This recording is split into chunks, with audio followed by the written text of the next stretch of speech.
Samantala, nako po, ito 10 pares po ang nagbigay po ng inspirasyon sa I Heart You, the Valentine's Day promo po ng IFM Dagupan.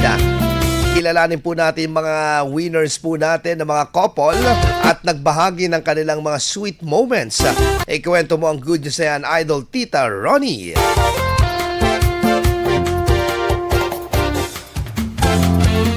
Nagbigay inspirasyon ang 10 pares ng mag-asawa na may higit 20 taon ng pinagsamahan sa kakatapos lamang na I Heart You Valentine's Day promo ng 104.7 IFM Dagupan.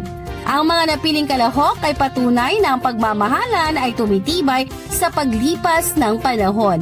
Naging daan ang 104.7 IFM Dagupan upang mas maging espesyal ang kanilang Valentine's Day noong Sabado nang personal silang puntahan sa kani-kanilang tahanan sa iba't ibang bayan ng Pangasinan.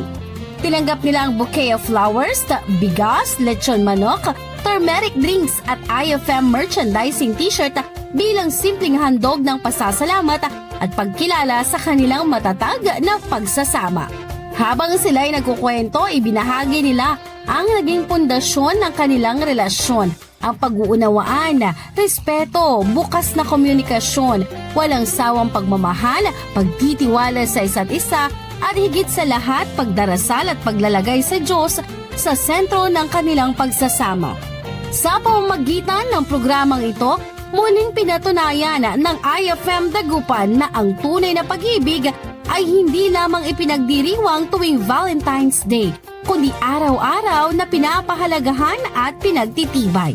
Ang tagumpay ng aktibidad ay naging posible katuwang ang ating sponsors, ang RMN Networks, Highland Flower Shop Dagupan, Mills Printing Services, Ched Ganos Lechon House, Turmeric Drinks by Good Potion Food Products at ng SET Medical Diagnostic Center.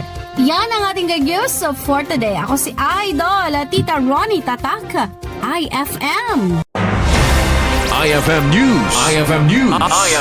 IFM News.